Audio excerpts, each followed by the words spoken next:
Sayyidina Ali berkata, Nabi Muhammad pada saat detik-detik terakhir nafasnya, aku melihat bibir beliau menggerakkan dengan 2 kali gerakan. Aku dekatkan telingaku, aku mendengar beliau berkata, ummati, ummati, umatku, umatku, kata Nabi Muhammad SAW.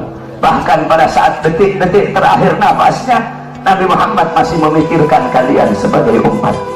Ketika itu Nabi Muhammad terbaring sakit di kamar yang biasa beliau tiduri di rumah Sayyidatuna Aisyah radhiyallahu anha. Allah berkata kepada Jibril, wahai Jibril, turun kamu, sampaikan kepada Muhammad, aku berikan kepada dia 2 pilihan. Apakah dia akan memilih aku atau dia memilih kehidupan dunia?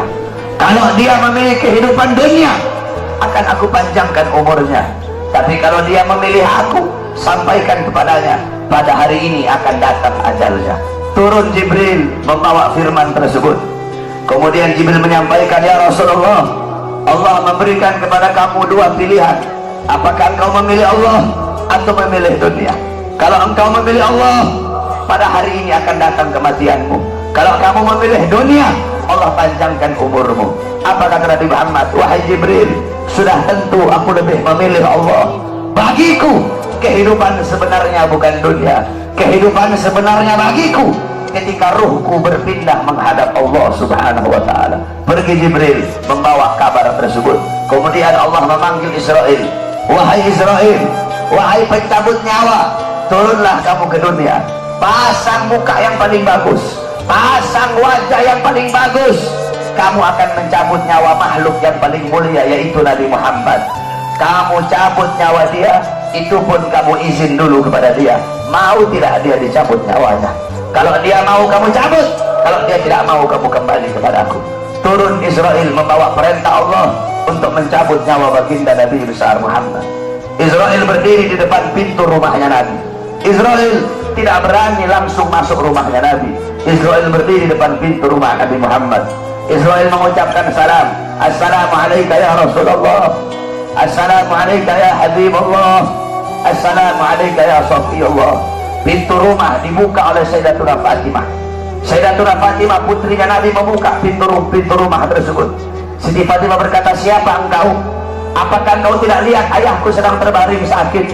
Israel menjawab, aku yang memisahkan anak dengan orang tua, aku yang memisahkan orang tua dengan anak, aku yang memisahkan suami dengan istri, aku yang memisahkan istri dengan suami, aku yang menjadikan anak-anak menjadi yatim, aku yang menjadikan istri-istri menjadi janda, aku yang meramaikan kuburan, aku pemisah antara kehidupan dan kematian. Aku adalah Israel. Allah memberikan mandat kepada aku untuk mencabut nyawa seluruh makhluk, dan aku datang ke sini untuk mencabut nyawa makhluk yang paling mulia, baginda Nabi besar Muhammad.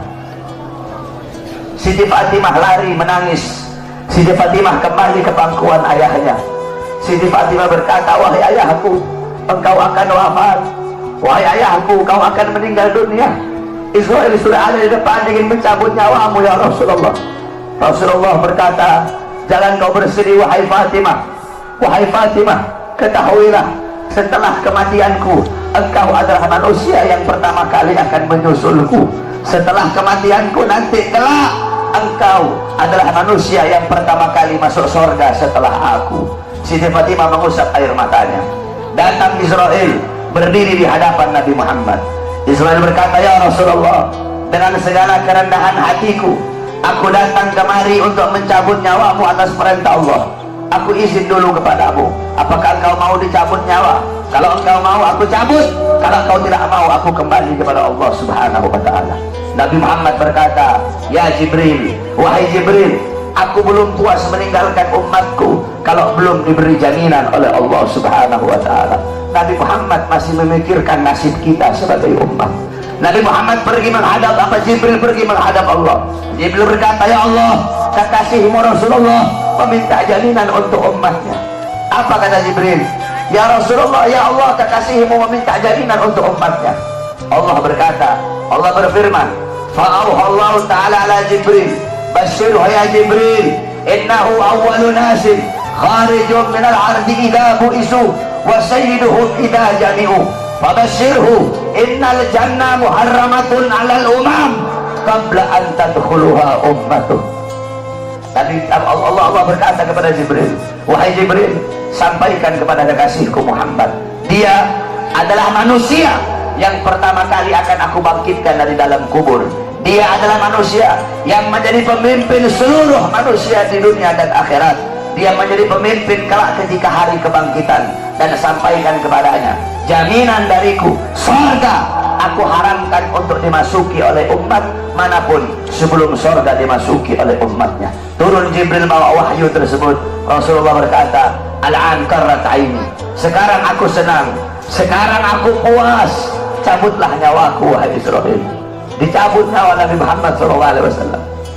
Ketika dicabut nyawa Nabi Muhammad mendesah. Nabi Muhammad berkata,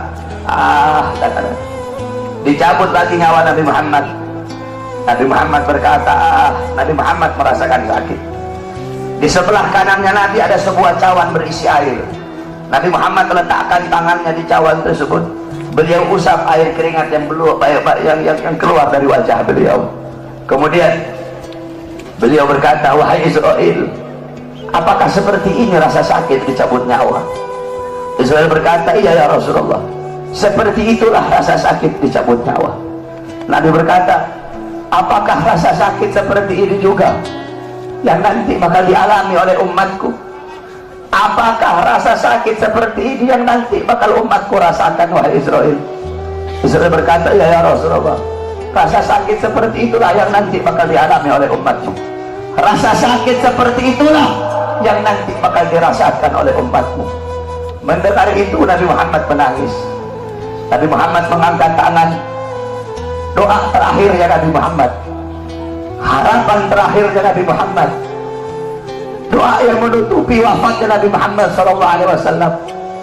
Beliau mengangkat tangan dan berdoa, Allahumma khaffif ala ummati fi sakaratil maut. Ya Allah, ringankanlah sakaratul maut umatku. Ya Allah, permudahkanlah sakaratul maut umatku. Aku nabi mereka, aku pemimpin mereka, aku penanggung jawab mereka. Ya Allah, biar aku menanggung seluruh rasa sakit sakaratul maut umatku. Biar aku menanggung beban penderitaan rasa sakit mereka. Ya Allah, umatku tidak akan kuat, mereka tidak akan sanggup. Ya Allah, biar aku Muhammad menanggung rasa sakit sakaratul maut umatku. Apa yang telah kau lakukan untuk Nabi Muhammad? Apa yang telah kau korbankan untuk Nabi Muhammad? Nabi Muhammad berjuang untuk kalian. Nabi Muhammad menanggung rasa sakit sakaratul maut kalian. Karena begitu cinta beliau kepada kalian sebagai umat.